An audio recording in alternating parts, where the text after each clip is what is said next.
हमारी आज की कहानी सच किसी एक व्यक्ति की कहानी नहीं है, बल्कि ये झूठ की परतों के नीचे दबे सच के सतह पर आने की कहानी है।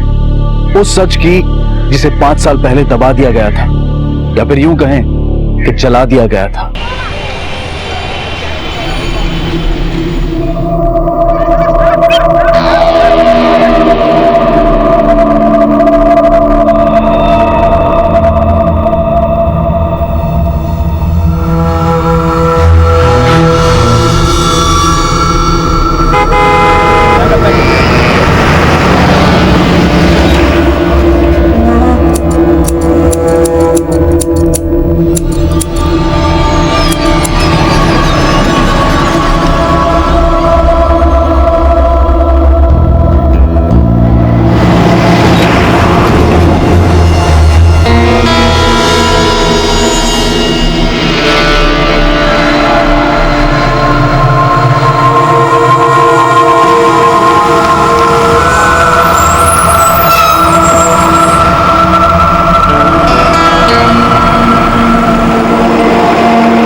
कौन जिंदा है? हम काम कर रहे थे और वो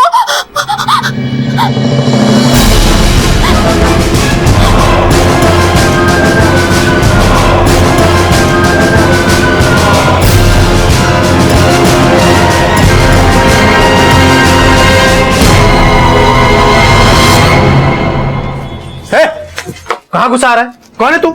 ज्यादा ड्रामा करने की जरूरत नहीं है। पहले ये बताओ बीना और विद्या कहाँ है? और ये 2 तल्ला किससे पूछकर ठोक दिए हो?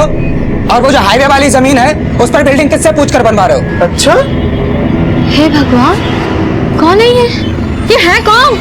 अम्मा हम सुनील हैं, तुम्हारा बेटा सुनील। सुनील? वो तो मर गया।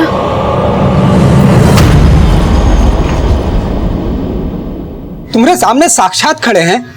अम्मा कैसे? कहाँ जा रहा है? हा? ये बहरूपिया है, आप लोगों को पता है ना? 5 साल पहले अपने छोटे भाई का इन्हीं हाथों से क्रियाक्रम किए हैं, पता है ना आप लोगों को?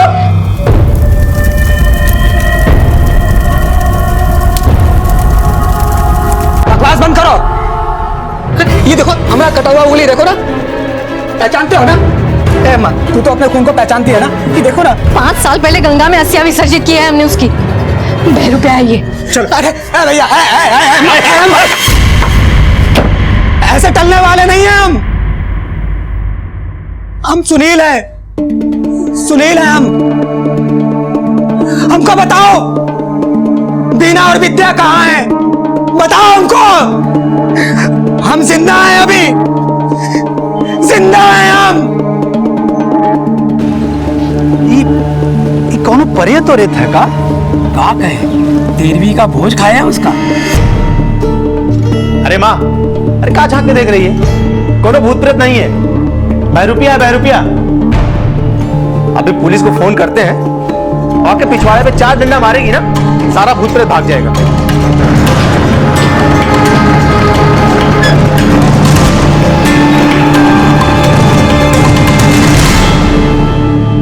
क्या हो रहा है ये? साहब हम फोन किए थे। ये देखो सुबह से ढीठ की तरह बैठा है, पता नहीं कौन है, जा ही नहीं रहा है। साहब हम सुनील हैं साहब, हम जिंदा हैं साहब। जिंदा है साहब। ये देखो हमारे असली भाई सुनील का मृत्यु प्रमाण पत्र 5 साल पहले मर गया था और कहता है कि हम सुनील हैं, बेवकूफ बना रहे हैं सबको। साहब हम सच कह रहे हैं साहब, हम जिंदा, हम सुनील हैं साहब। पहले तुम थाने चलो, वहां सब मालूम चल जाएगा। हमको कहा थाने ले चलो साहब। हम सुनील, हम सच बोल रहे हैं साहब, हम जिंदा हैं साहब, हम जिंदा हैं, हम जिंदा हैं। जिंदा वो तो दिख रहा है, सच सच बता कौन है? वरना मैडम हमारा यकीन करो मैडम, हम सुनील हैं मैडम, जिंदा है। आप हमारा ये पहचान पत्र देख लो, हमारा है पहचान पत्र। जैसे तुम नकली हो, ये भी तो नकली हो सकता है।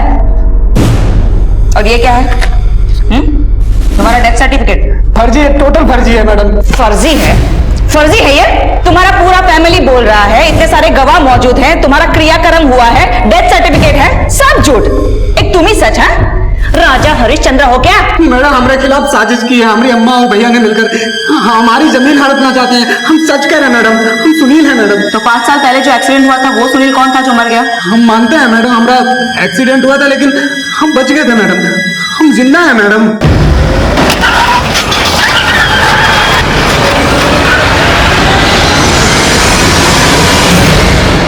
और होश आया 5 साल बाद। मैडम होश तो हमको सप्ताह भर में ही आ गया था अस्पताल में।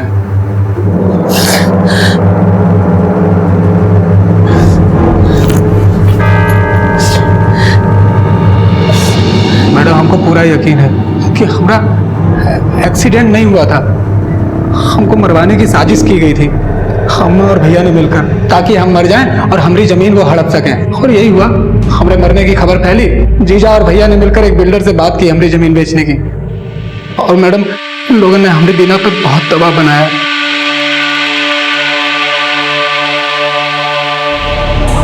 हमको लगने लगा कि अब यहाँ रहना खतरे से खाली नहीं है। और जब एक दिन बीना अस्पताल में आई तो हमने बीना से बात की।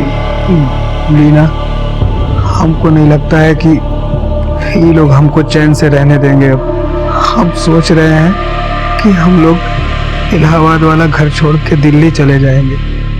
अस्पताल से डिस्चार्ज होने के बाद हम लोग दिल्ली जाने वाले थे और हम बीना और विद्या का इंतजार कर रहे थे अस्पताल में। लेकिन उस दिन बीना और विद्या कोई अस्पताल नहीं आया, तो हम फौरन इलाहाबाद वाले घर गए।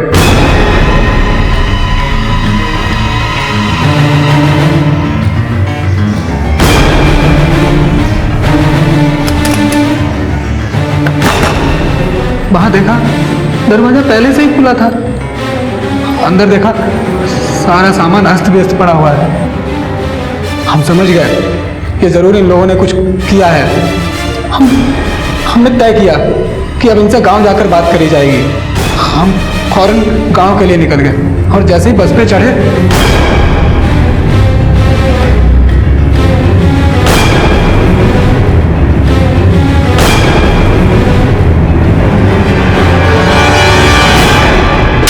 ये सब हमारे भैया और जीजा का किया धरा है। पूरे 5 साल फर्जी सजा काटने इलाहाबाद जेल में, और जब जेल से छूटे तब से अपने बीवी बच्चों को खोज रहे। पता नहीं हमारी बेटी और हमारी बीवी कौन हाल।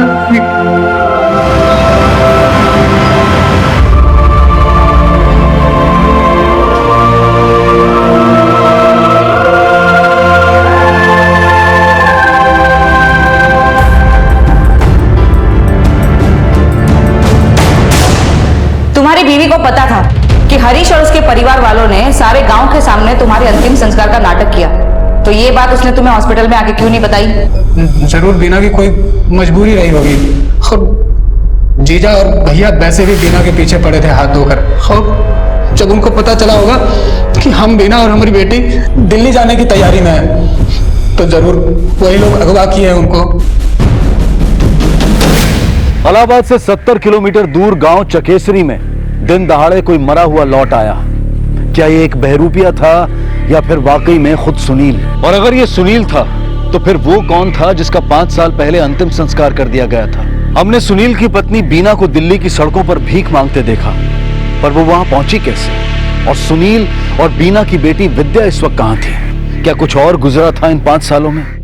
मैम सुनील सच कह रहा था। 5 साल पहले वो इलाहाबाद के गवर्नमेंट हॉस्पिटल में भर्ती था। ये रही उसकी रिपोर्ट। 3 महीने वो हॉस्पिटल में ही था। मैं उसके बाद डिस्चार्ज होते ही ड्रग्स के केस में वो पकड़ा गया। उसने 5 साल की सजा भी काटी है इलाहाबाद सेंट्रल जेल। मैंने इलाहाबाद सेंट्रल जेल और गवर्नमेंट हॉस्पिटल दोनों के रिकॉर्ड्स चेक कर लिए। इसका मतलब उसकी पत्नी और बेटी की जिंदगी वाकई बहुत मुश्किल में होगी। यस मैम, लेकिन यहाँ पर नया सवाल यह भी खड़ा होता है कि जिस डेड बॉडी को सुनील की डेड बॉडी बताकर जलाई गई, वो किसकी डेड बॉडी थी? अब ये केस सिर्फ सुनील के जिंदा होने ना होने का नहीं रहा, किसी के मर्डर का भी है। ये जीजा, अम्मा, हरीश, सच क्या है अब तो यही लोग बताएंगे।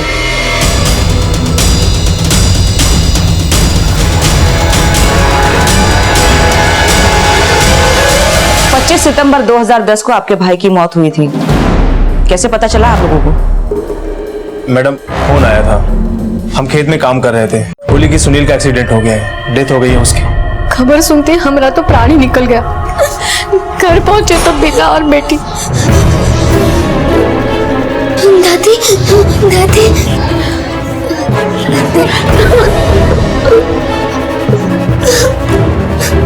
हम लोग पहुंचे तो बीना बोली कि 1.5-2 घंटा पहले ही डॉक्टर सुनील को मृत घोषित कर दिया था। लाश भाई की थी या नहीं ये भी ध्यान नहीं दिया आप लोगों ने? नहीं मैडम, वो भाई का ही लाश था। सुनील के दाहिने हाथ की उंगली कटी थी और लाश की भी, और बीना भी बिलक बिलक के बहुत रो रही थी। विद्या भी सदमे में थी। तो इसका मतलब कि जो आदमी लॉकअप में हमारे यहाँ बंद है वो अगर सच में सुनील है तो 5 साल पहले सुनील की मौत का नाटक बीना ने रचा। हाँ मैडम, संभव है। वो ऐसा क्यों करेगी? क्रिया चरित्र और क्या? ये सब कुछ आपके अलावा किसी और ने देखा था?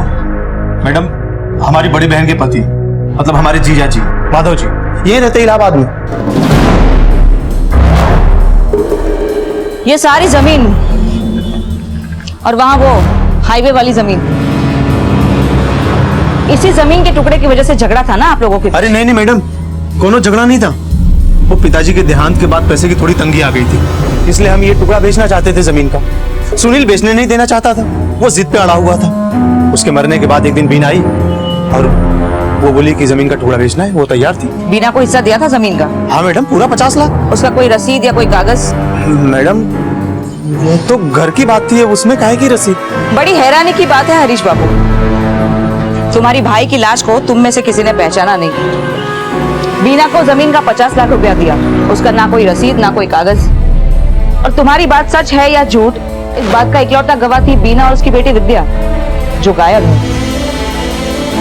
बड़ा ही सहूलियत वाला खेल खेले हो। आप चाहो तो हमारे जीजा जी से पूछ लो, पढ़े लिखे आदमी है, बैंक में कैशियर है। मैडम, बीना का फोन हमको भी आया था। हमारे घर पहुंचने से पहले हरीश और मेरी सास वहां पहुंच चुके थे। चेहरा पूरी तरह से बिगड़ गया था, पहचानना मुश्किल था मैडम, और उसका भी दाहिने हाथ का उंगली कटा हुआ था, जैसे सुनील का कटा था। वो जिंदा है मैडम? सच में चौंक रहे हैं, चौंकने का नाटक कर रहे हैं? हम काहे नाटक करेंगे मैडम? सुनील ने बयान दिया है कि आप हरीश से बहुत क्लोज थे। जमीन का खरीदार आप ही का कोई जानकार आदमी था, और जमीन की बिक्री में 5% का कमीशन आप भी खाए हैं। हम कुछ नहीं किए मैडम, हमारे यकीन कीजिए। हमको तो लगता है कि जो भी कुछ हुआ है ना, ये सब वो बीना नहीं करवाया।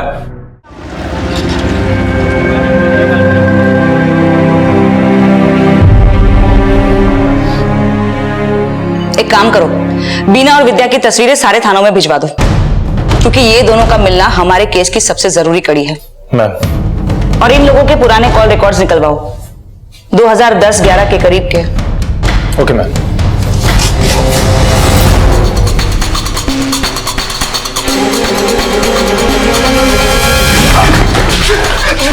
अरे हमको मार खा रही है मैडम, और हमको फिर से कहाँ बुलाई? उसने तो सब सच बता दिए थे। ये लो तुम्हारे कॉल रिकॉर्ड। एक्सीडेंट वाले दिन बीना ने तुमको नहीं, तुमने बीना को फोन किया था। और तुम एक ही नहीं हो जो झूठ बोल रहे हो कानून से, कोई और भी है तुम्हारे साथ जो कानून से झूठ बोल रहा है। तुम्हारा जीजा माधव। पता नहीं कैसे। एक मिनट मैडम, याद आया। दरअसल मैडम, वो दिन ना बीना हमको बार बार फोन कर रही थी।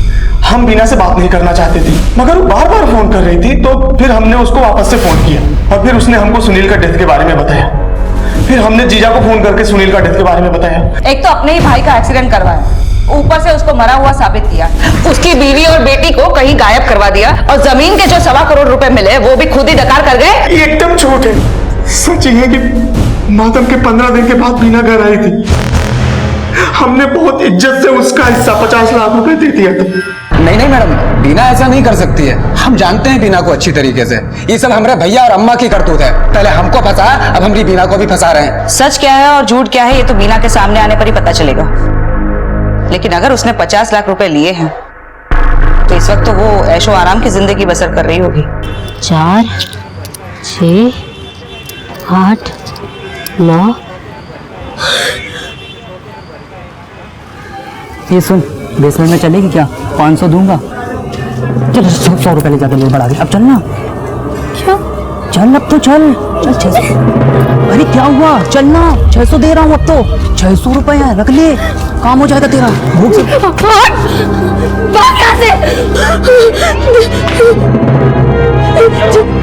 नहीं पागल है यार ये। छेड़ रहा है ये।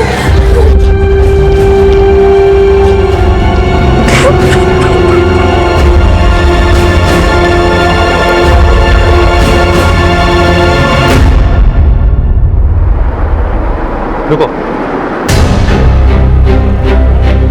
मैम, यही है श्री लक्ष्मी नारायण अपार्टमेंट। हरीश के मुताबिक बीना गांव से आने के बाद यहीं पर शिफ्ट हुई थी। ये फ्लैट मेरा ही है और मैंने ही बीना को ये फ्लैट किराए पे दिया था। उसके पति की रोड एक्सीडेंट में मौत हो गई थी, कुछ याद है आपको? हाँ सर, बिल्कुल याद है। बीना की जोर जोर से रोने की आवाज आई।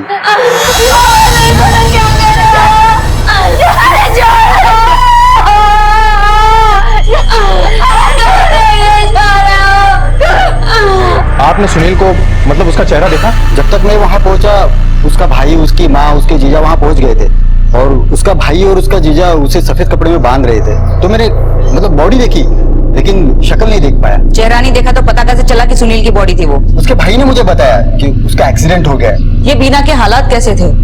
रुपया पैसा सब? नहीं मैडम, हालात तो बहुत खराब थे। मतलब 2 महीने का किराया भी बाकी था तो उसने फ्लैट खाली कर दिया। बीना जब तक यहाँ रहती थी कोई और भी आता था उसे मिलने के लिए? सुनील का भाई और उसके जीजा आते थे कभी कभी। उसकी बेटी विद्या? वो मैडम, हाँ वो यहीं पे एक स्कूल है, सिस्टर कॉन्वेंट स्कूल, उसमें पढ़ती थी, 5वीं में थी। ये देखिए मैम, विद्या कुमारी। इसने अचानक से ही अक्टूबर 2010 में स्कूल छोड़ दिया था। स्कूल लिविंग सर्टिफिकेट नहीं लिया? लगभग 2 महीने बाद जो है इसकी माँ इसका स्कूल लिविंग सर्टिफिकेट ले गई। इसके बाद ये लोग कहाँ शिफ्ट हुए, कुछ आइडिया आपको? वो लोग दिल्ली शिफ्ट होने की बात कर रहे थे। और तो और स्कूल का नाम भी उन्होंने बताया था, आरएन इंटरनेशनल स्कूल।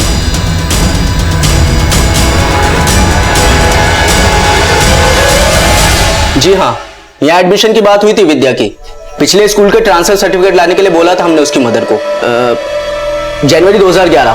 कोई कॉन्टैक्ट एड्रेस दिया था क्या आपको? एक मिनट मैम, एक लोकल एड्रेस दिया था विद्या की मदर ने। हमें वो एड्रेस चाहिए।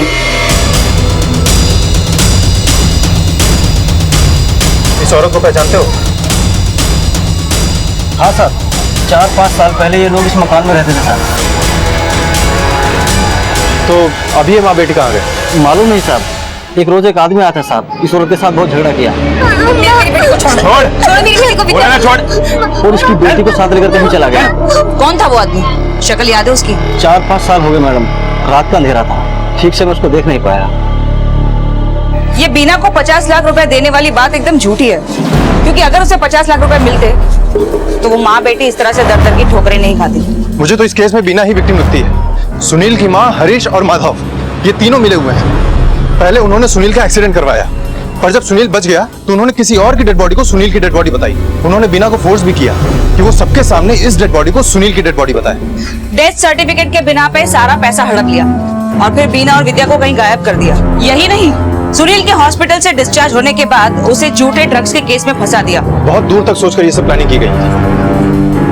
लेकिन बीना और विद्या का मिलना बहुत जरूरी है, वरना हमारे लिए फैमिली के खिलाफ सबूत जुटाना बहुत मुश्किल हो जाएगा। एक काम करो, दिल्ली के सारे पुलिस थानों में इनकी तस्वीरें भेज दो। हर धर्मशाला, हर होटल, हर सड़क पे चेक करवाओ, पता करो बीना और विद्या कहाँ हैं।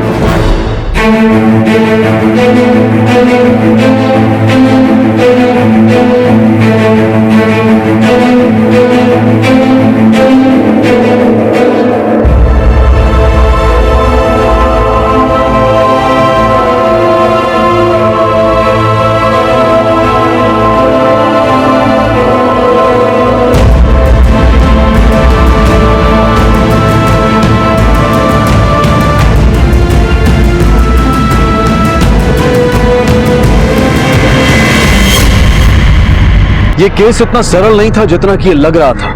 इसकी गहराइयों में जा पाना उतना आसान नहीं था।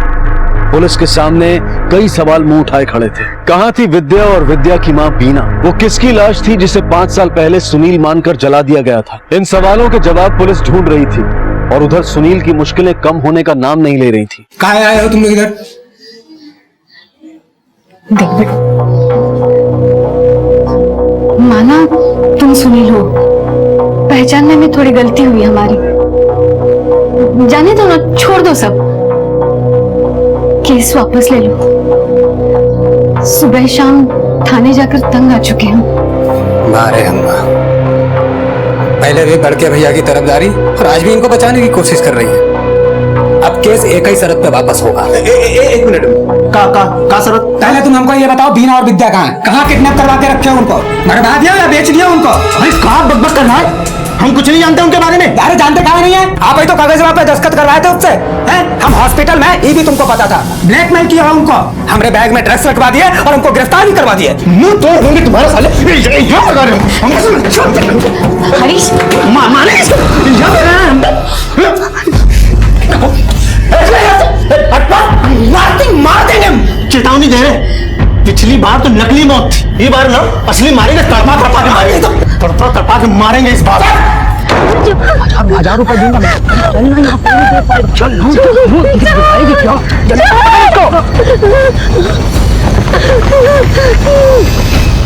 नाम क्या है तुम्हारा?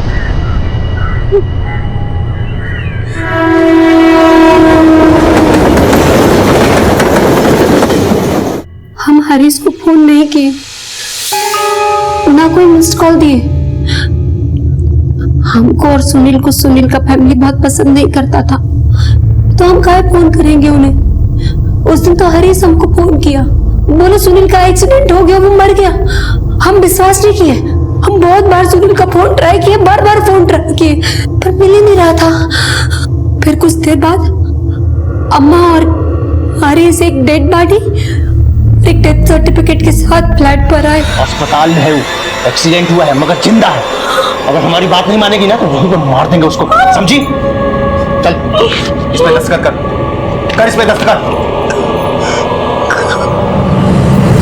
मैडम हम फिर भी माने नहीं उसकी बात, हम मना कर दिए। जो है कॉल पर वो हमारी एक नहीं सुना।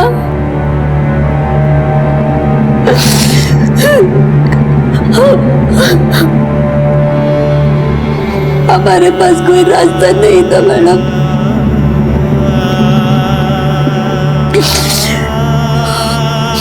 हमको लगा कि हम बोलेंगे तो सुनील का और विद्या का जान खतरे में आ जाएगा। थोड़ी देर बाद वहां पे जीजा जी आए। लाश को ठिकाने लगाना पड़ेगा, इसका क्रियाकर्म करना पड़ेगा। ऐसे क्यों बैठी है? इसको बोलना रोक, पड़ोसी को लगना चाहिए इधर लाश है।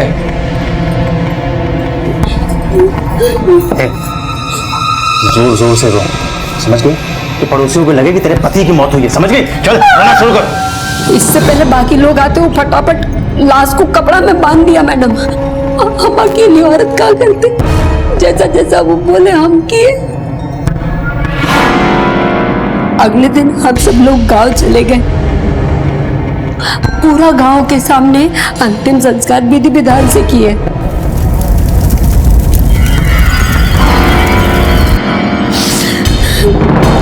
हमसे जबरदस्ती वो कागज पर दस्तखत भी करवाया हुआ। फिर हम गांव से इलाहाबाद वापस आ गए। अस्पताल जाके इनसे मिले, बहुत चोट आया था इनको। यहाँ से विद्या का नाम कटवाया और दिल्ली के एक स्कूल में बात कर ली है हम लोगों ने। 3 महीना बाद जब सुनील डिस्चार्ज हुए तो हमको बस स्टैंड पे जाके मिलना था उनसे दिल्ली जाने के लिए। पता नहीं कैसे वो हरीश फिर फ्लैट पे आ गया। कहाँ जा रही है? दिल्ली? तुझे क्या लगा हमें पता नहीं चलेगा, चुपचाप भाग जाएगी? हमको जाने दो, हम किसी को कुछ नहीं बताएंगे। हमको पैसा भी नहीं चाहिए, आप सब रख लो बस। हमको जानने दो। पक्का किसी से कुछ नहीं कहेगी? नहीं नहीं बिल्कुल नहीं, सुनील को भी कुछ नहीं बताएंगे हम। पता नहीं कहीं से उसका मन बदल गया, बोला चलो हम तुमको छोड़ के आते हैं बस स्टैंड पर। फिर क्या हुआ? फिर वो हरीश हमको इनसे मिलाने की बजाय दिल्ली लेके चला गया। वहाँ एक बस्ती दौला कुआं, वहाँ हमको एक किराए का मकान भी दिलाया। बोला सुनील यही आएगा, वो पैसा लेके आ रहा है। इलाहाबाद आने की जरूरत नहीं अब, वरना इस बार सुनील को सच में मार देंगे। उसके बाद हम पूरा एक महीना इंतजार किया मैडम, सुनील नहीं आए। रोज सोचते थे आज आएंगे कल आएंगे। एक रात हरीश फिर आया, हम पूछे कहाँ है हमारा पति, तुम बोले थे आएगा, आया ही नहीं अभी तक। अंदर रहना, तो शोर करेगी ना तो जान से मार दूंगा। मैं हमको छोड़ दो, हम आपका हाथ जोड़ते हैं। हमको जाने दो ना, आप काहे कर रहे हैं ऐसा? हमको जाने दो, हमको जाने दो।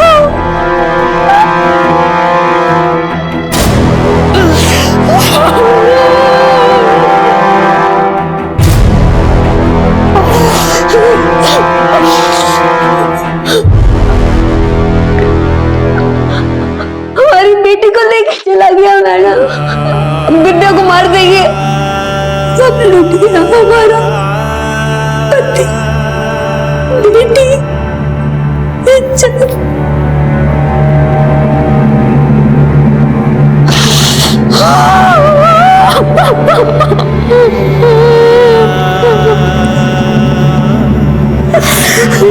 आपकी जिंदगी में वाकई बहुत तकलीफ आई है,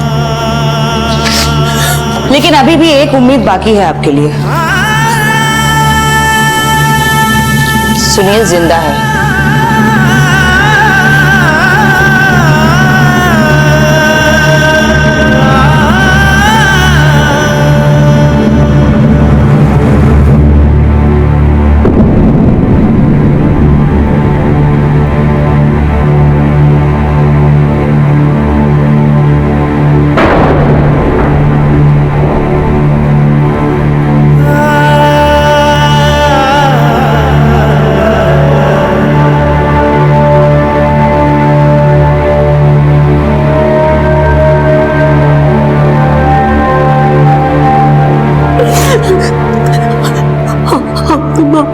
आपको कुछ नहीं पता, आप सबका जार खतरे में था इसलिए नहीं बेटा, हमको कोनो शिकायत नहीं है तुमसे। हाँ, कोनो शिकायत नहीं है। मैडम जी, अब हमारी बिटिया को भी ढूंढ दो।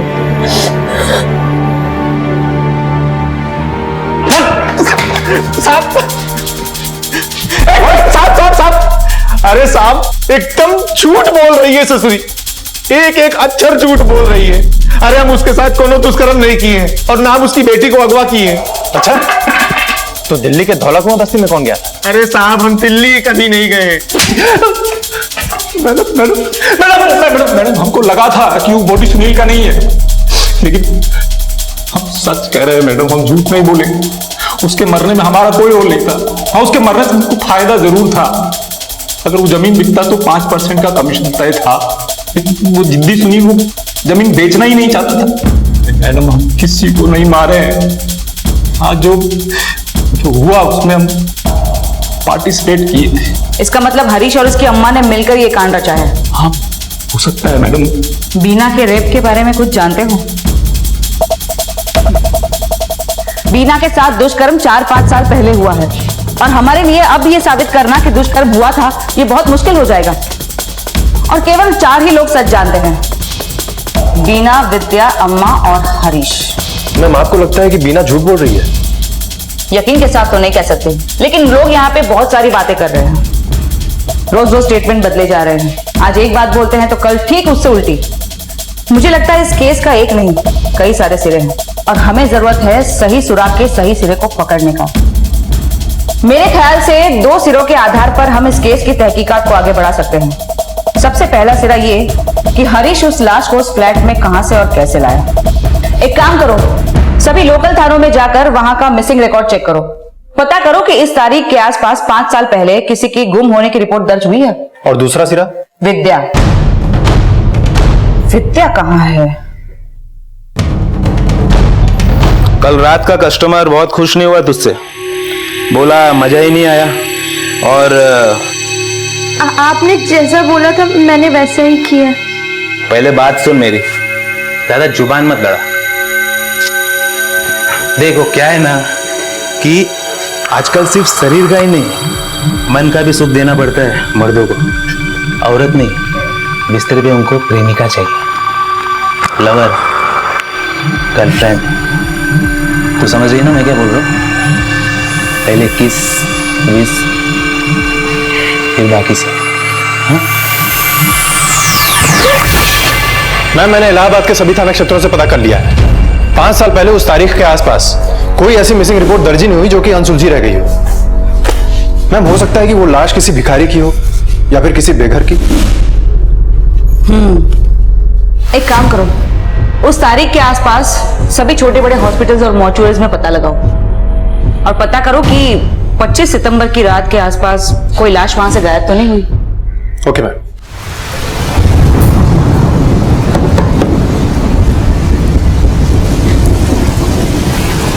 बस बस, पता नहीं तकदीर भी कहाँ खेल खेल रही है। एक बेटा घर में होता है तो दूसरा जेल में।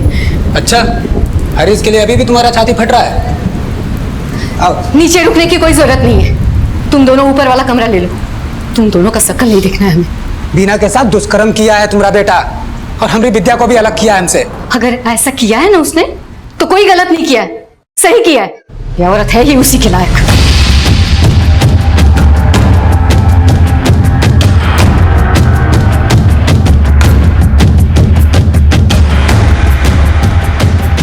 साहब 2010 में एक यहाँ से लाश लापता तो हुई थी, काफी हंगामा भी हुआ था। लाश गायब हुई थी तो कोई तो आया होगा ना उसकी खोज खबर लेने के लिए। साहब वो लाश तो लावारिस की थी, किसी ने क्लेम भी नहीं किया। बाद में वो मैटर धीरे धीरे ठंडा होते गया। अच्छा, क्या तुम बता सकते हो कि लाश किस महीने में किस तारीख को गायब हुई थी? ऐसे तो मेरे ख्याल से सितंबर में ही कुछ हुआ था ये, मतलब 20 और 25 के आसपास ही, क्योंकि 28 को मैंने ज्वाइन किया था, उसके कुछ दिन पहले ये सब कुछ हुआ था। मौके आगे सीसीटीवी कैमरा तो होगा ना? हाँ है ना सर, है। उस दिन की फुटेज मिल जाएगी क्या मुझे? हाँ सर है, लाश चोरी हो गई थी ना, इसलिए हम लोग ने वो फुटेज संभाल के रखा है।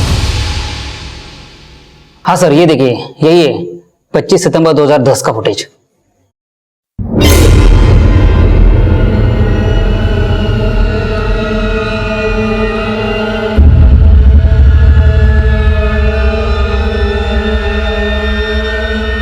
एक मिनट, थोड़ा सा पीछे करो। बस पॉज करो। ये वॉर्ड बॉय कौन है? सर अगर ये रेगुलर बेसिस पे होंगे तो इनका रिकॉर्ड मिल सकता है, लेकिन डेली बेसिस पे आए होंगे तो मुश्किल है, रिकॉर्ड नहीं मिल सकता सर। इस सीसीटीवी कैमरे की फुटेज निकलवाओ, और ये जो आदमी डेड बॉडी खरीद रहा है उसकी फोटो सारे थाने में सर्कुलेट करो।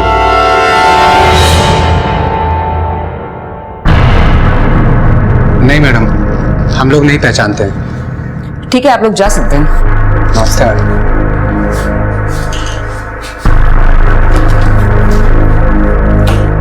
मैम, दिल्ली पुलिस से रिपोर्ट आई है, लड़की की अभी तक कोई खबर नहीं। तो खबर निकालो। लड़की की उम्र अभी 15-16 साल की है, और अपराध की दुनिया में ये बहुत ही खतरनाक उम्र होती है। तू कभी रेप पार्टी गई है? ये रेप पार्टी क्या होता है? चल मैं लेकर चलता हूँ तुझे आज जिंदगी की सबसे खुशनुमा रात जीने के लिए। वहां तेरे मोहित बाबू भी आएंगे। पुलिस के लिए अब यह केस चंद विकल्पों पर ही आधारित था।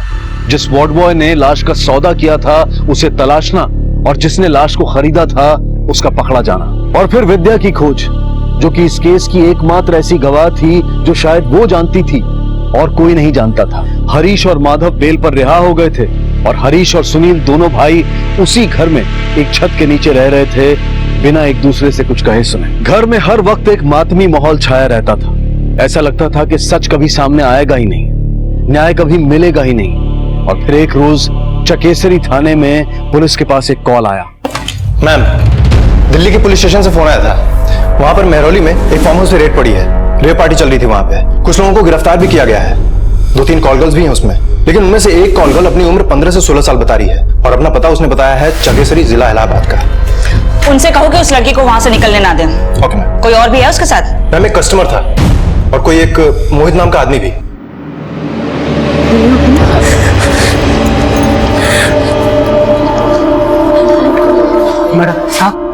हमारी बच्ची विद्या कुछ पापा, पापा, पापा, आप जिंदा हो?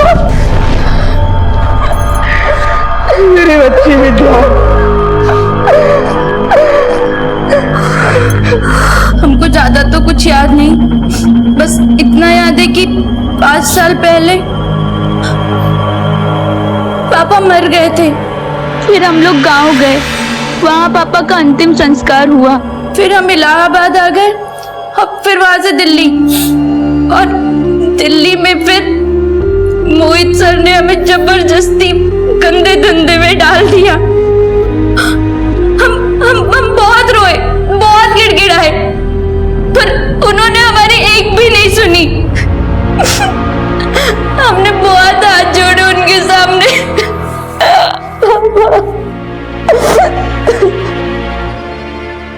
मोहित। जी मैडम। ये लड़की विद्या कहाँ मिली तुम्हें? मैडम, मुझे कुछ भी नहीं पता। मैं तो मेहरौली पार्टी अटेंड करने गया था। उस लड़की को मैं नहीं जानता मैडम, विश्वास कीजिए मेरा, इस मामले में मेरा कोई रोल नहीं है। तुम्हें दिखाते हैं तुम्हारा इस मामले में क्या रोल है। ध्यान से देख। अब सब कुछ सच सच बताना है या खातिर की जाए तुम्हारी? अरे मैडम, बता दो मैडम, बता दो। उस रोज सुनील का एक्सीडेंट मैंने किया था।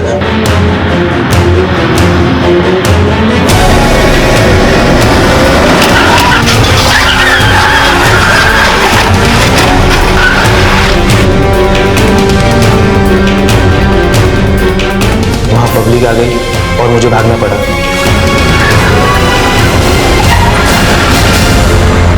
मेरा काम अधूरा रह गया और ये बताने के लिए मैंने फोन लगाया। फिर हमने एक नया प्लान बनाया, एक दूसरी लाश लेने की। मैं हॉस्पिटल गया और पैसे देके एक नई लाश खरीदी। अब पत्थरों से उसका सर कुचल दिया और उसकी उंगली काट दी। फिर मैंने उसके हाथ पे गाड़ी चला दी ताकि लोगों को ऐसा न लगे कि उसकी उंगली ताजी कटी है। किसके लिए किया ये सब? किसके लिए किया? मैडम,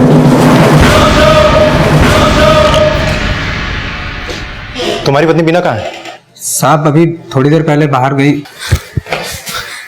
हवलदार, तुम में से किसी ने देखा क्या बीना कहाँ गई? उसको तो बाहर की तरफ जाते हुए देखा सर। बात क्या है साहब? उसका नंबर है क्या तुम्हारे पास? हाँ है ना। कॉल करो।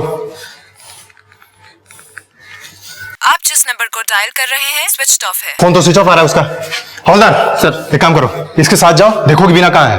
आसपास ही कहीं होगी, ज्यादा पहले नहीं निकली है। और जैसे ही वो मिलती है मुझे बताना। जाओ जल्दी जाओ।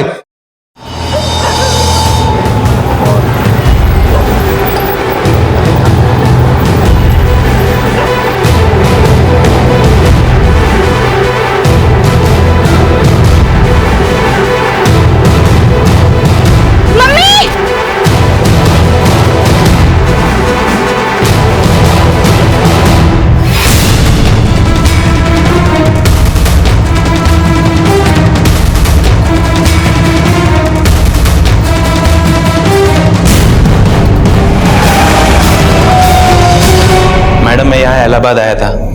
ये औरत बीना मुझे यही मार्केट में मिली, अपने पति से बोर, अपनी शादी से बोर। कहती थी कि दिन भर बिजी रहते। हम मिलने लगे। कहाँ मिलते थे? होटल में कमरा बुक करते थे।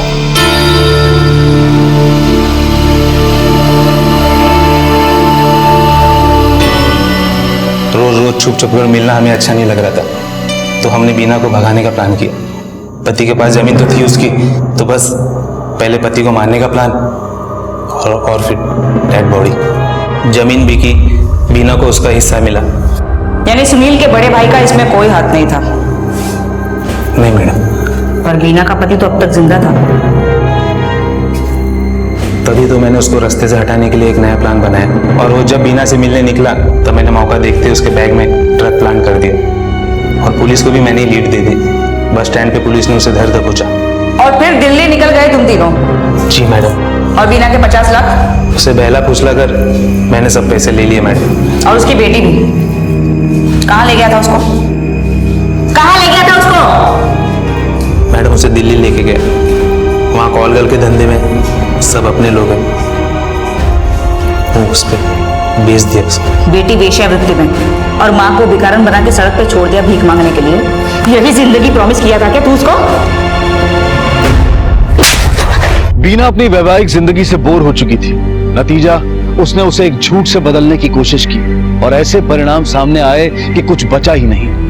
परिवार, इज्जत, बेटी, पति, जान, सब कुछ चला गया। इलाहाबाद की एक सत्र अदालत ने हरीश और माधव को बरी कर दिया और मोहित को धोखाधड़ी, देह व्यापार, अपहरण और अटेम्प्ट टू मर्डर के इल्जामों में आजीवन कारावास की सजा सुनाई। जिंदगी सच के आधार पर चलती है, और अगर हम उस सच के रास्ते पर ना चलें तो बना बनाया आशियाना उजड़ने में और जिंदगी की मीठी अनुभूतियों को कड़वा सच बनने में ज्यादा वक्त नहीं लगता। इसी विचार के साथ अब मैं अनूप सोनी आपसे विदा लेता हूं। फिर मुलाकात होगी अगले एपिसोड में एक और चौंका देने वाले केस के साथ।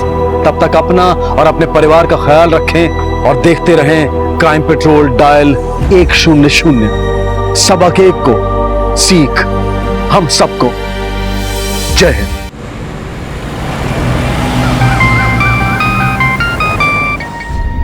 जी बोलिए। हाँ मैं सुन रहा हूं। जी ठीक है मैं आता हूं। क्या हुआ? किसका फोन था? पुलिस स्टेशन से फोन था। एक और डेड बॉडी मिली, लाश की पहचान भी नहीं हो पा रही है और कोई लेने भी नहीं आया। पुलिस का कहना है कि अंजलि, शायद हमारी अंजलि हो।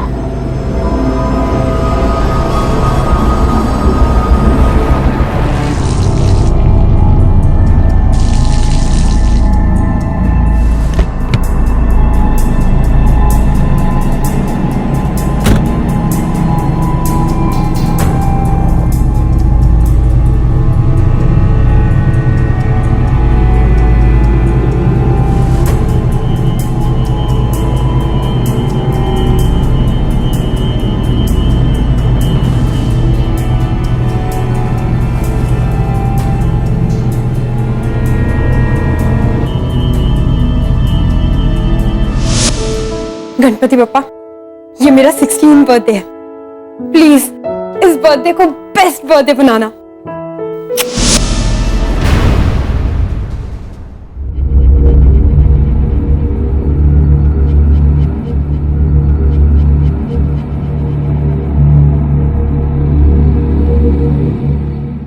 वो बच्ची हमारी अंजलि नहीं है, ये जानकर समझ में नहीं आ रहा है कि खुशी मनाए या गम। सर कुछ तो पता चले कि मेरी बच्ची कहां गई, क्या हुआ उसके साथ। इस तरह बीच में तो। आई अंडरस्टैंड, हर तलाश का अंत जरूरी होता है, फिर वो चाहे अच्छा हो या बुरा। एक जरूरी बात, अंजलि को लापता हुए 7 साल होने को है। 1-2 महीने में ऑफिशियली हमें इस केस को बंद करना होगा, और ये भी मान के चलना होगा कि अंजलि अब इस दुनिया में नहीं है। We'll have to declare her dead. Case बंद कर देंगे सर? सर अगर केस बंद कर देंगे तो कैसे जिएंगे हम लोग? कैसे? कुछ भी तो नहीं पता चलेगा ये बच्चे के बारे में। देखिए मिस्टर राणे, हम खुद इस बात को लेकर बहुत फ्रस्ट्रेटेड हैं कि अंजलि का अभी तक पता क्यों नहीं चला, लेकिन क्या कर सकते हैं, सिस्टम है, हमें इसको मानना पड़ता है। हमारे हाथ बंधे हैं। I am sorry. वो आजादी ही क्या जो सिर्फ पिंजरे में घूमने फिरने की छूट दे। अंजलि की हालत पिंजरे में बंद एक ऐसे जानवर की तरह से थी जिसकी आजादी उसकी बेड़ियों की लंबाई तक सीमित होती है। कौन है ये अंजलि? क्या है इसकी कहानी? और क्यों आज के इस आजादी भरे मुक्त जीवन में भी अंजलि के पैरों में बेड़ियां थी? वो कौन था जिसने अंजलि और उसकी 6 साल की मासूम बेटी के पर काट दिए थे, उन्हें कैद कर दिया था, और क्यों? बेटा उठो, चलो जल्दी उठो, सुबह हो गई है।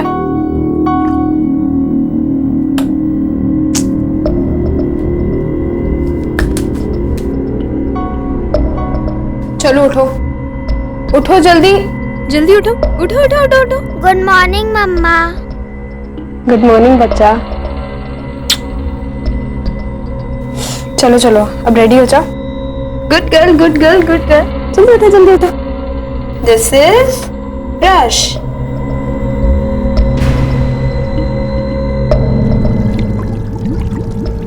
टीना which colour? Pink. Very good. And green. Green.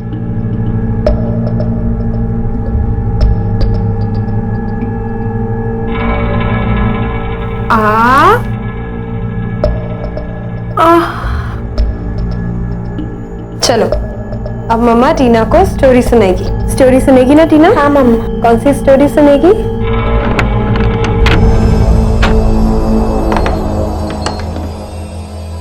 पापा।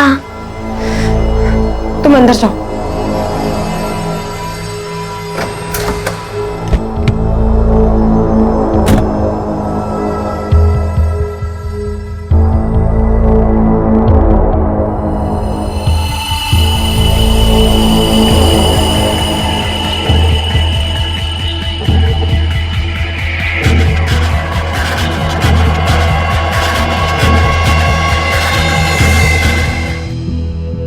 पुलिस चाहकर भी कुछ नहीं कर सकती।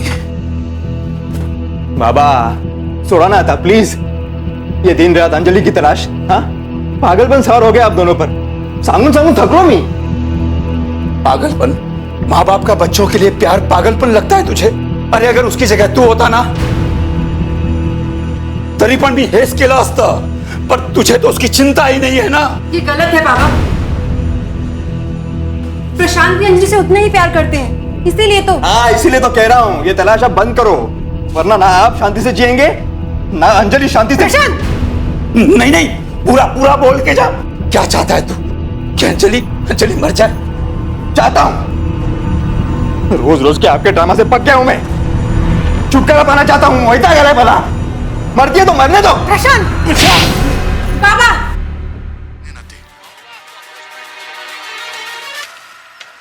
माइक करो बेटा। मम्मा मम्मा बेड। ओहो टीना, बेड नहीं टीवी। टीवी के अंदर बेड। ओ करेक्ट, स्मार्ट टीना। जो टीवी के अंदर रहता है वो सब झूठ मूठ रहता है, सपने में भी झूठ मूठ रहता है ना मम्मा? क्या आपकी बेटी हमेशा ऐसे ही रहती है? इधर आओ। सामान के मम्मा के पास आओ। हमेशा से ये कमरा ऐसे खाली नहीं होता। Very good. अंजलि गई है। ऐसा नहीं है टीना, सारी छोटी मोटी चीजें इकट्ठी टीवी में सब कुछ झूठ नहीं होता, हमारे हिसाब से सच भी होता है। कहलाने के लायक ही नहीं। वो देखो, वो पेड़ दिख रहे, वो देखो वो बर्ड्स, और वहाँ वो रिवर है ना, किस कॉलेज में पढ़ती थी वो? वो सब कुछ सच होता है। मैं टीचर हूँ। तुम्हें जाना है वो? हाँ मम्मा। तब से उसे मैं ही घर पर एक दिन तुम जरूर जाओगी, साल पहले उस हादसे के बाद मम्मा का प्रॉमिस है। हमने पता किया पिंकी प्रॉमिस। बेटी के साथ 5 साल पहले कुछ हुआ था। अपनी बच्ची से किया वादा मैं जरूर पूरा करूंगी। 7 सालों से इस कमरे में कैद मैं धीरे धीरे बुझ रही हूँ, खत्म हो रही हूँ। मैं अब तक मर चुकी होती अगर मेरी बच्ची मेरी जिंदगी में नहीं आती। अब उस हैवान की नजर मेरी बच्ची पर है, लेकिन मैं ऐसा होने नहीं दूंगी। मैं अपनी बच्ची को इस गुलामी से बाहर निकालूंगी। पिछले 5 सालों से मेरी यही कोशिश रही है। गुड मॉर्निंग मम्मा। अरे उठ गया? Good morning. ये देख 5 सालों में कितना बड़ा हो गया। बस कुछ ही टाइम बाद तू यहाँ से निकल पाएगी, उसके बाद बाहर की दुनिया देख पाएगी, बिल्कुल वैसी जैसे टीवी में। मम्मा मुझे भूख लगी है। हो भूख लगी है? चल हम दोनों तैयार होते हैं, उसके बाद नाश्ता करते हैं। हाँ, और उसके बाद फिर प्रैक्टिस भी तो करनी है। प्रैक्टिस? ओहो, यहाँ से बाहर जाके तू क्या करने वाली है, उसकी प्रैक्टिस भी तो करनी है ना। हाँ चल।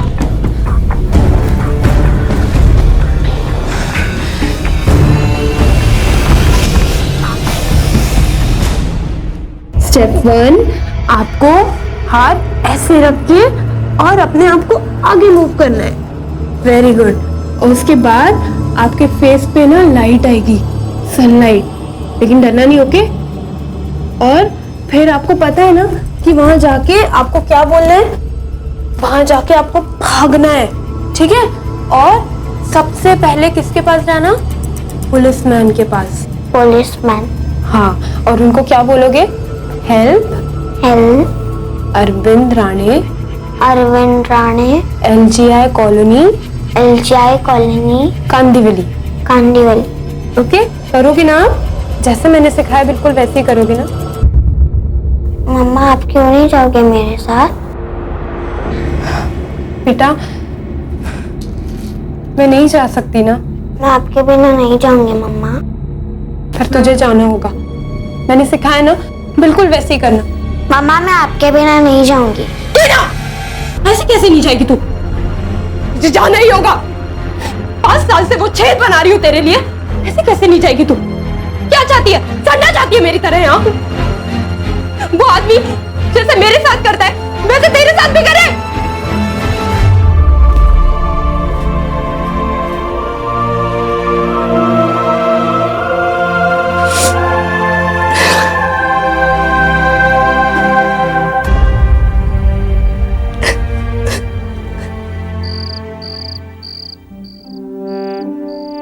टीनू,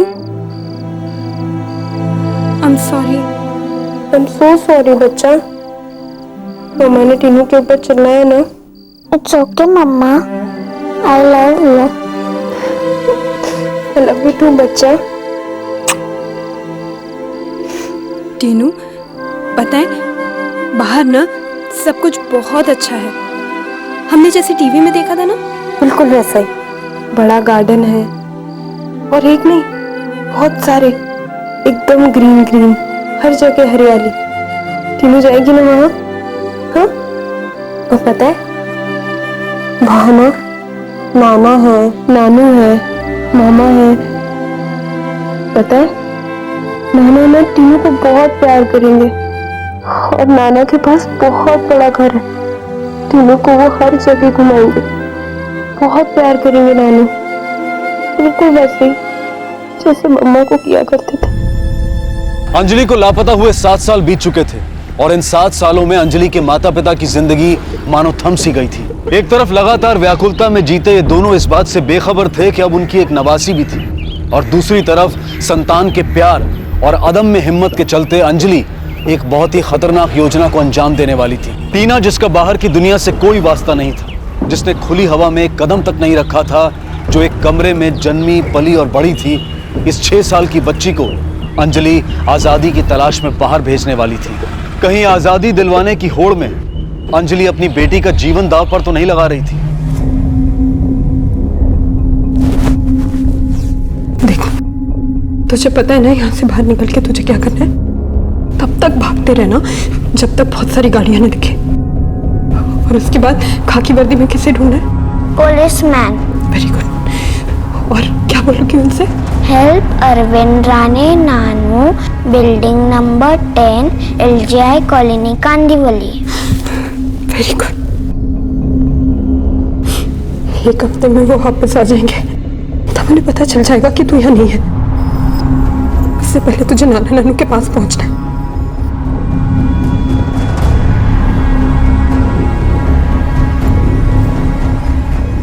जा जा।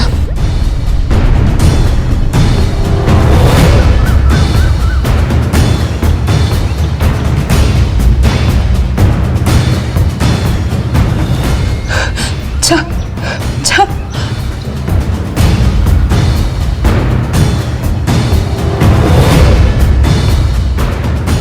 तुम मम्मा की ब्रेव गर्ल हो ना, तुम जितना हो सके उतना फास्ट भागकर यहाँ से दूर जाओगी, ओके? सब ठीक हो जाएगा, प्रॉमिस। जाओ बेबी, जल्दी जाओ। Good girl. क्या हुआ? ए सुनो, डरना मत, ओके बेबी? जाओ जाओ। नहीं जाना मम्मा। नहीं बेटा, जाओ।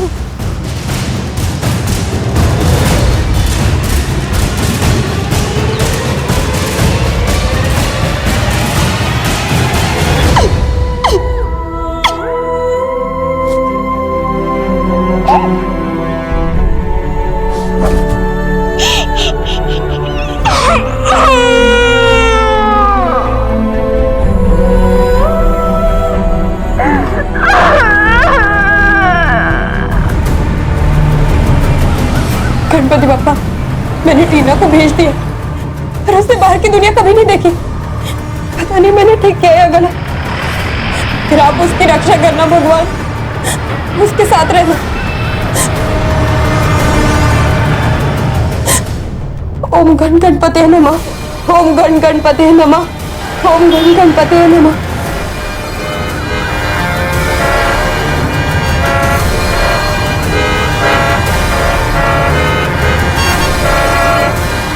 ओम गण गणपते नमः, ओम गण गणपते नमः, ओम गण गणपते नमः, ओम गण गणपते नमः, ओम गण गणपते नमः। क्या हुआ? उठो बेटा, लगी तो नहीं कहीं? हाथ दिखाओ।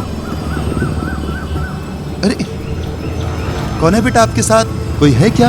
Help, help? Police uncle, help, LGR colony, Arvind Rane, नाना, कांदीवली। आप कांदीवली में रहते हो बेटा? अच्छा, आ जाओ, मैं आपको छोड़ देता हूँ, मेरा ऑटो है बेटा। आ जाओ आ जाओ, बैठ जाओ बेटा आराम से। हाँ,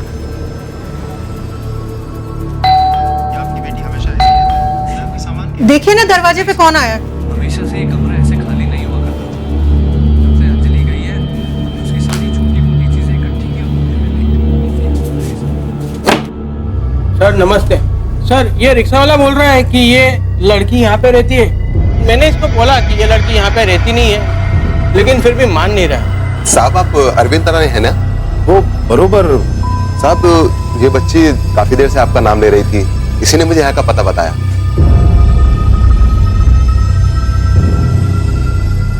क्या हुआ? काही मिसअंडरस्टँडिंग झालेली आहे या लोकांना। मैडम ये बच्ची मिली, साहब का नाम ले रही थी, यहाँ का एड्रेस बताया, मैं बच्ची को यहाँ पर ले आया। एक मिनट, मैं बघतो। बेटा किसने भेजा आपको?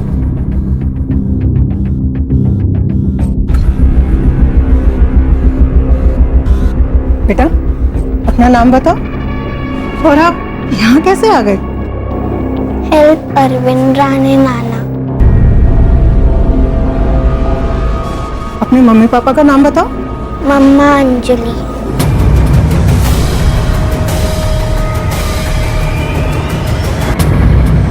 अब मैंने जो सुना वो आपको बताया। सर बार बार मेरा नाम ले रही थी, तो समझ में ही नहीं आया हमारी, इसलिए हमने आपको इन्फॉर्म कर दिया।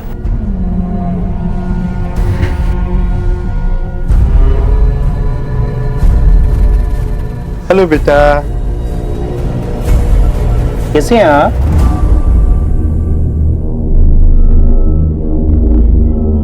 बेटा कैसे आई आप यहाँ पर? मम्मा। मम्मा यानी अंजलि राणे? मम्मा अंजलि। बेटा आपकी मम्मा कहाँ पे हैं? कहाँ मिली है तुम्हें? नवी मुंबई साहब, अकेली थी, गाड़ी के नीचे आने वाली थी, बार बार बोल रही थी कि कुछ पुलिस, हेल्प, अरविंद राणे, कांदीवली। बेटा आपकी मम्मा नवी मुंबई में है?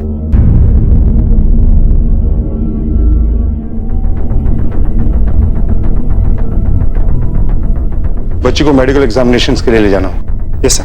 कहीं कोई इंजरी या कोई अंदरूनी चोट ना हो। Yes sir. और तुम शहर में ही रहना, जरूरत पड़ी तो बुलाएंगे पूछताछ के लिए। साहब मैं तो इसकी मदद कर रहा था, कहीं इसके चक्कर में मुझे ही तो। ऐसा कुछ नहीं होगा, बच्चे को लेकर आए, अच्छा काम किया। जाओ तुम। जी साहब। मिस्टर राणे, हमें बच्ची को मेडिकल टेस्ट के लिए ले जाना हो। ठीक है, बच्ची को लेकर आओ। मम्मा चाहिए। मम्मा चाहिए। एक मिनट।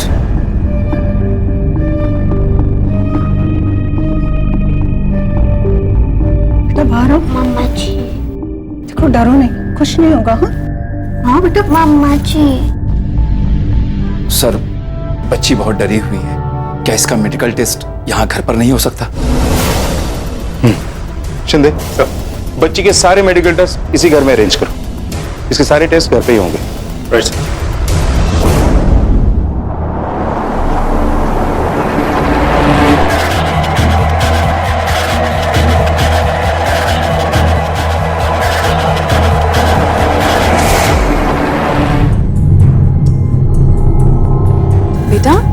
देखो, मेरी तरफ देखो, मैं तुम्हारी फ्रेंड हूँ। तुम्हारा नाम क्या है?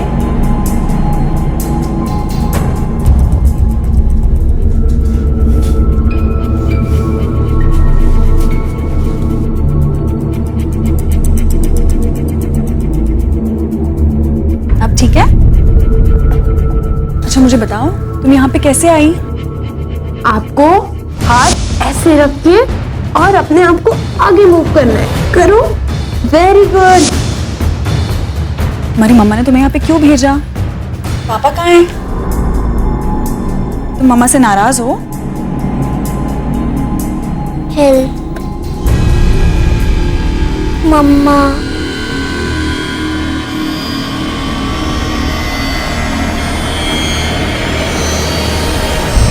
राणे, हम मेडिकल रिपोर्ट्स की वेट कर रहे हैं। जैसे ही हमारे हाथ में रिपोर्ट आएंगी तब हम डिसाइड कर पाएंगे कि हमारा अगला स्टेप क्या होगा। चंदे सर, हम क्यों इस लड़की पे टाइम वेस्ट कर रहे हैं? पता नहीं कौन लड़की है ये। और अंजलि जिंदा होती तो वापस आ जाती ना।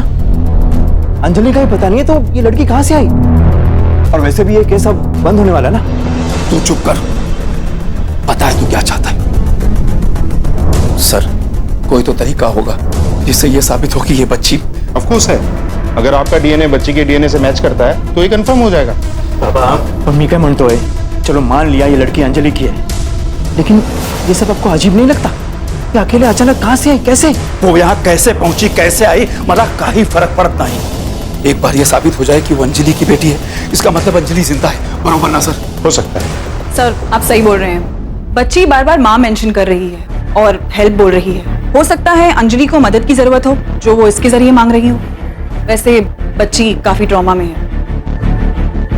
Shinde sir, mister and Mrs Rane के ब्लड सैंपल्स डीएनए एनालिसिस के लिए भिजवाएं ताकि कंफर्म हो कि ये अंजलि की बेटी है या नहीं। और हाँ, न्यू बॉम्बे की सभी पुलिस चौकियों को कोऑर्डिनेट करो और एक सर्च ऑर्गेनाइज करो और स्केच आर्टिस्ट को बुलवाकर अंजलि का एक और स्केच बनवाओ जिससे पता चले कि 7 साल बाद वो कैसी दिखती हो। Okay sir.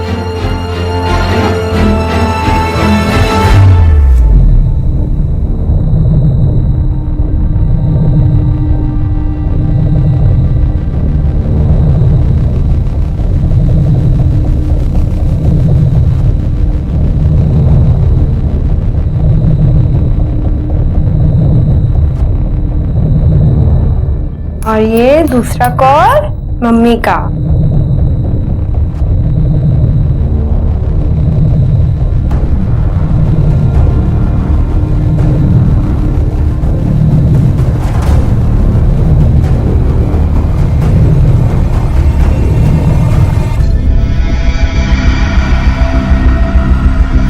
अरे सुधा, क्या कर रही हो? सोने दो बच्ची को, थकी हुई हो। दवाई देनी थी उसे, फिर रात में तबीयत बिगड़ गई तो। अच्छा चलो।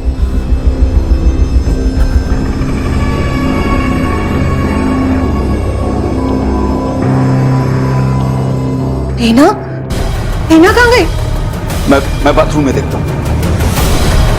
टीना?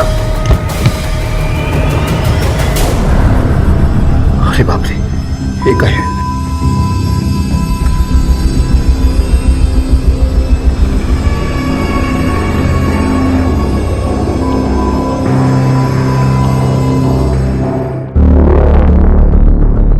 Sir, DNA report, it's a match.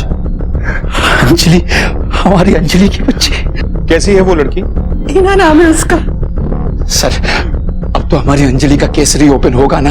Mister Rane, हम लोग ऑलरेडी प्रोसेस में इस केस के एक एक पहलू की फिर से जांच कर रहे हैं। सर, अब तो हमारी अंजलि मिल जाएगी ना? मैं आपको झूठी उम्मीदें नहीं दूंगा मिसेस राणे। कई पॉसिबिलिटीज हैं। ये हो सकता है कि अंजलि खुद नहीं चाहती कि हम उसे ढूंढ निकालें। दूसरा ये कि जिस तरह से ये बच्ची अकेले हमारे पास आई है, एक पॉसिबिलिटी ये भी है कि अंजलि शायद इस दुनिया में ना हो। कुछ भी हो सकता है। देखिए, हम अपनी तरफ से पूरी कोशिश करेंगे, लेकिन सबसे पहले हमें टीना से बात करनी है। शायद कोई इंफॉर्मेशन निकल सके। क्या हम टीना से बात कर सकते हैं?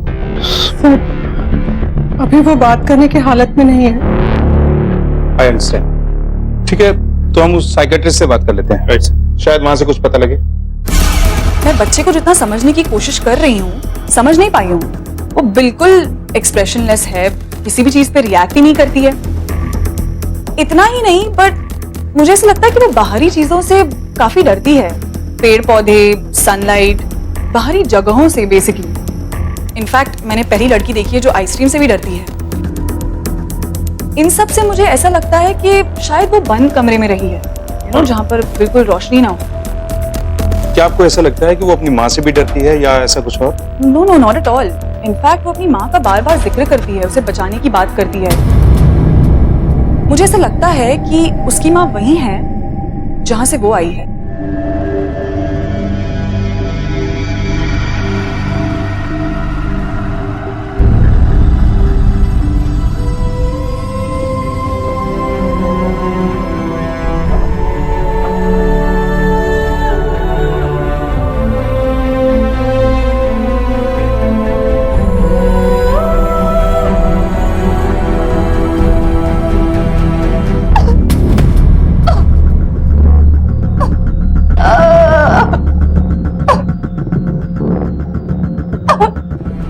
अंजलि का नया स्केच ये रहा सर। शिंदे सर, याद है मिस्टर राणे ने क्या कहा था कि उस दिन 7 साल पहले अपने जन्मदिन वाले दिन अंजलि अपने दोस्तों के साथ बाहर घूमने के लिए गई थी। पापा पापा पापा, मैं कॉफी पीने जाऊं प्लीज? नहीं, कोई जरूरत नहीं जाने की। देखो बेटा, अंधेरा होने वाला ना। पापा, इट्स माय बर्थडे। अंजलि आप ही ना हमेशा उसका सेट। अंजलि चलो, अबे जा रही है। अरे कॉफी पीने। अच्छा एक बार फिर से बताइए सब कुछ डिटेल में। अंजलि का बर्थडे था उस दिन और हम कॉफी शॉप गए थे कॉफी पीने के लिए। और जब हम वहां से बाहर निकल रहे थे तब रास्ते में मुंह देखा था इसका। अरे मुझे क्या पता था कि ब्लैक कॉफी का टेस्ट इतना कड़वा होगा। इसलिए हम दोनों ने कोल्ड कॉफी ऑर्डर की थी। तू एमी ओवर स्मार्ट बन रही थी। अरे देख, इसका बॉयफ्रेंड है ना, इसको फॉलो कर रहा है पीछे। मेरा बॉयफ्रेंड? हाँ। पागल, बॉयफ्रेंड नहीं है वो मेरा। अच्छा? मेरे नेक्स्ट बिल्डिंग में रहता है, इसीलिए इसी रोड से आ रहा है। लेकिन वो तुझे पसंद करता है, एक बार उसे बात तो कर। पागल है क्या? कुछ भी बोलती है।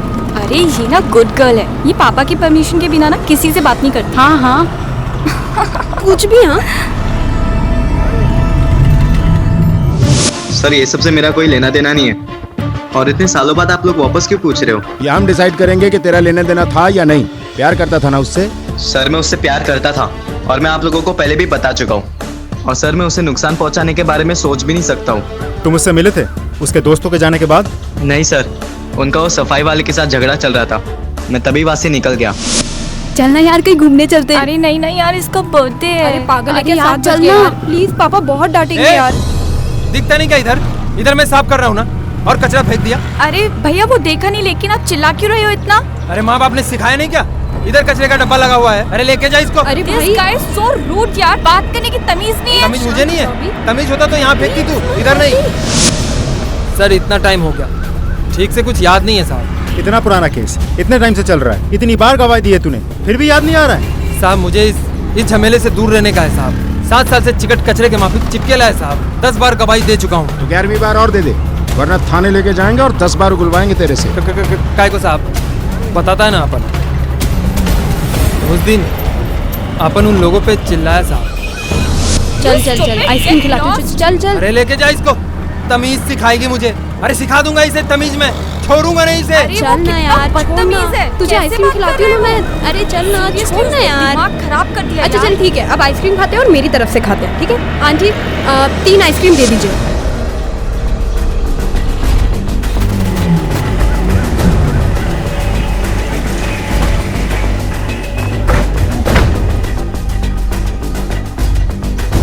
Excuse me ma'am, Anjali Rane case के बारे में बात करनी, 7 साल पहले जो हुआ था। आप जरा हमें फिर से डिटेल्स दे दीजिए प्लीज। 7 साल पहले? माँ, एक मिनट सर, 1 मिनट सर, माँ को कुछ याद नहीं रहता, उनकी याददाश्त कमजोर हो गई। अच्छा?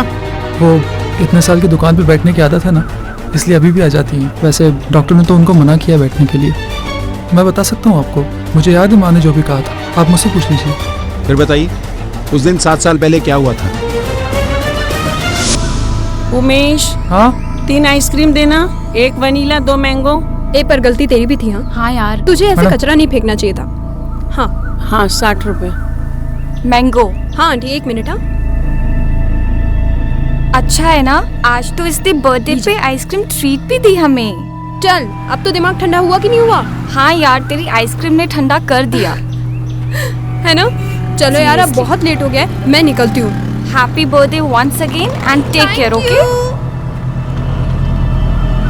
Happy birthday. चलो कल मिलते हैं, ठीक है? Okay bye. सर उसके बाद अंजलि को किसी ने नहीं देखा, मानो गायब हो गई है। सर जनरली आइसक्रीम पार्लर से उसके घर तक आने के रास्ते में हमेशा भीड़ होती है। याद है मिस्टर राणे ने अपने बयान में क्या कहा था?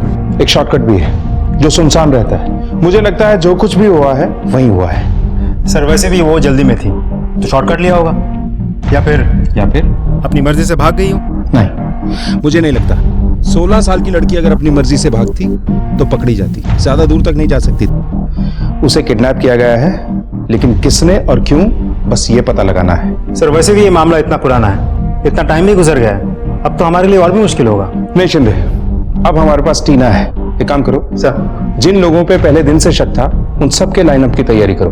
टीना से आइडेंटिफिकेशन कराते हैं, शायद किसी को पहचान ले। Yes sir. टीना बेटा, आप अपनी मम्मा का हेल्प करना चाहते हो ना? अभी मैं कुछ आदमियों को बुलवाऊंगा, आप देख के बताना कि आप किसको पहचानती हो। ओके?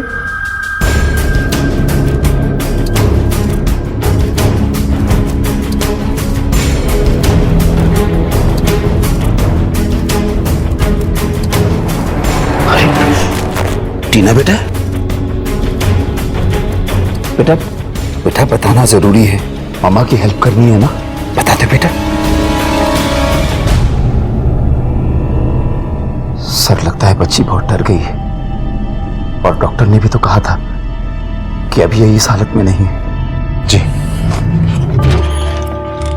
सर, जब तक टीना हमें इस केस के बारे में कुछ नहीं बता देती तब तक हमारे लिए इस केस को तो इसका मतलब है कि टीना जरूर बहुत ही खतरे में थी, इसीलिए वो इतना बड़ा रिस्क लेके बाहर निकली। लेकिन सर ऐसा भी तो हो सकता है कि अंजलि ने टीना को छोड़ दिया हो, अबंडन कर दिया हो और खुद अपनी मर्जी से कहीं चली गई हो, या फिर ना चाहते हुए भी इसलिए कि टीना सलामत रहे उसने उसे बाहर निकाल दिया हो। अगर ऐसा है तो टेंशन और भी ज्यादा है, क्योंकि हमारे पास टाइम बहुत कम है अंजलि को बचाने के लिए। एक काम करो शिंदे, सर अंजलि की केस की फाइल लेकर आओ। Yes sir.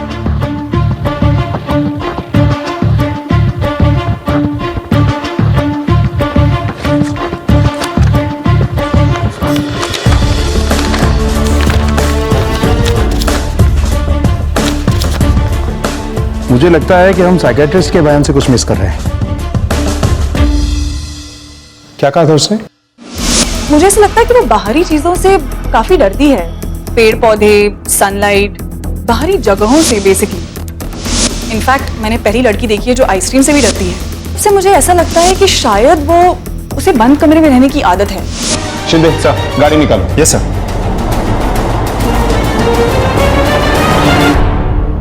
हेलो टीना बेटा, डरो नहीं, आज हम आपसे कुछ पूछने नहीं आए, आपको कुछ देने आए। शिंदे सर। सर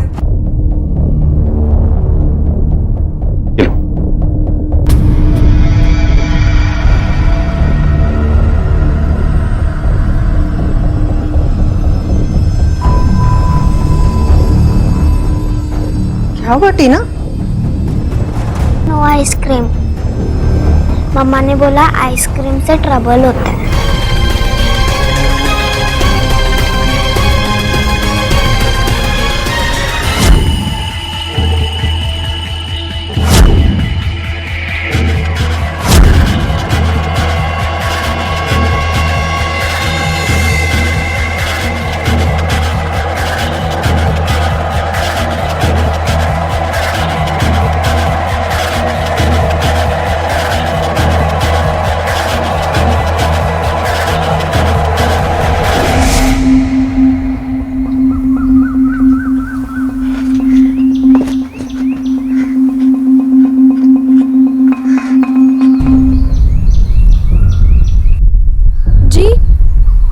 बात है? जी आपने छुट्टा नहीं लिया आपने? नहीं, मैंने लिया ना। नहीं लिया, आप देखिए एक बार। है नहीं।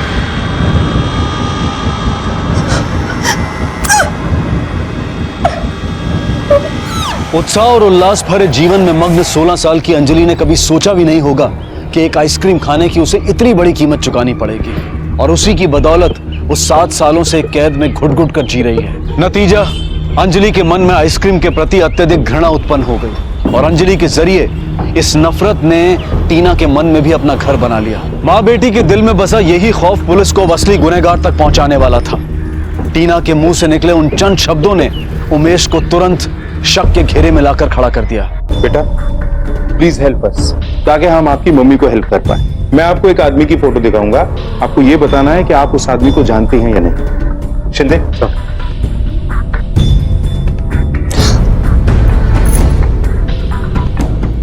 बेटा मम्मा की हेल्प करनी है ना? बताओ बेटा। पापा। उमेश कहाँ है? उमेश तो उधर। मैं आपके बेटे उमेश के बारे में पूछ रहा हूँ, उमेश कहाँ है? वो तो 4 साल का है। देखिए, मुझे नहीं पता है कि आप वाकई याददाश्त खो बैठी हैं या अपने बेटे को बचाने के लिए ये सब कर रही हैं। जो भी है, अपने बेटे को हमसे छुपाकर आप उसी के लिए और मुसीबत पैदा कर रही हैं। मुझे उमेश से बहुत जरूरी बातचीत करनी है। बताइए कहाँ है वो? सर कुछ नहीं मिला सिवाय इस एड्रेस के। नवी मुंबई में गोडाउन है। चल चल चल, रुक नहीं सकते यहाँ पे। पुलिस पीछे पड़ी हुई है अपने, पता नहीं कैसे पता पड़ गया उनको। अरे उठना टीना, अरे तू बैठी क्या? उठ।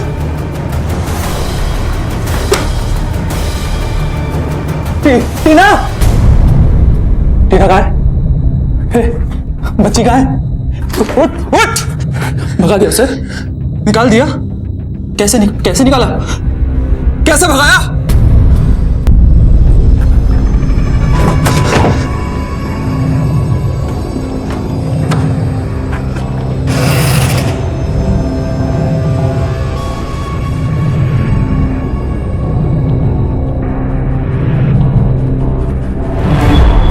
हर चेक पोस्ट पे नाकाबंदी लगा दो। नवी मुंबई से कोई भी गाड़ी आ या जा ना पाए, नजर रखो।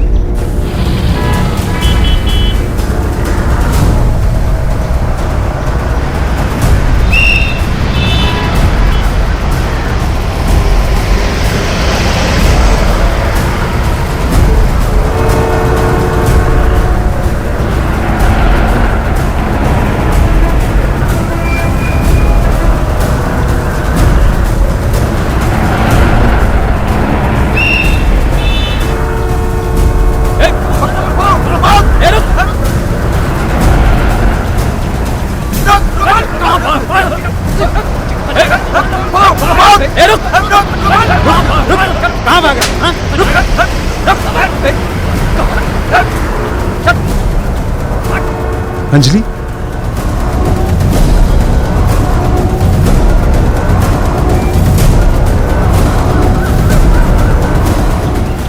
उठाओ उसको। अंजलि, अंजलि तुम ठीक हो?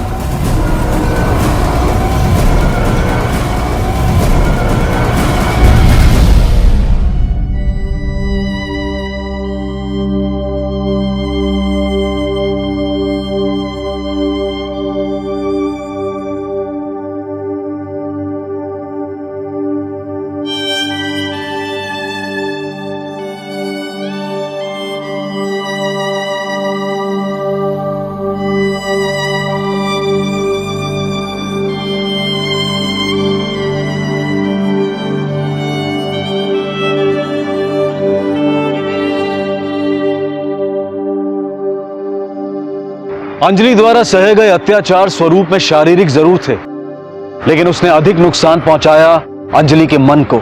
7 सालों तक दी गई यातनाओं ने अंजलि के अंतर्मन पर गहरे घाव छोड़े थे, जिन्हें शायद भरने में काफी वक्त लगने वाला था। बहरहाल बहुत कुछ खोकर भी आखिरकार अंजलि ने अपनी आजादी पाई। अंजलि के साथ जो कुछ भी हुआ उसका जिम्मेदार कौन है? अकेला उमेश नहीं, जागरूकता के अभाव में अज्ञानता का पनपना भी इस त्रासदी का मुख्य कारण है। अंजलि एक सुलझी हुई, होनहार और आज्ञाकारी लड़की थी। उसे जीवन में सफलता के लिए हर जरूरी सीख दी गई थी, सिवाय सेल्फ डिफेंस यानी कि आत्मरक्षा के। काश अंजलि को स्वरक्षा का जरा सा भी इल्म होता तो वो बेशक उमेश से अपना बचाव कर पाती। वक्त आ गया है कि हम अन्य किस्म की शिक्षाओं के साथ साथ सेल्फ डिफेंस की शिक्षा को भी महत्व दें, ताकि फिर से कोई अंजलि लाचार और असहाय होकर अपनी आबरू और अपनी आजादी न खो बैठे। आइए स्वतंत्रता के इस मूल्य को फिर से पहचानें और इसकी रक्षा करने का प्रण लें। याद रखें, हिम्मत के बिना इंसान आजाद नहीं है और आजादी के बिना इंसान जीवित नहीं है। अब मैं अनूप सोनी आपसे विदा लेता हूं। फिर मुलाकात होगी अगले एपिसोड में एक और चौंका देने वाले केस के साथ।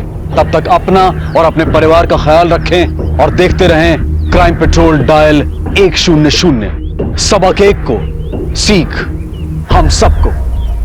जय हिंद। इस तरह के और भी एपिसोड देखने के लिए हमारे चैनल को सब्सक्राइब करें और बेल आइकन दबाना ना भूलें।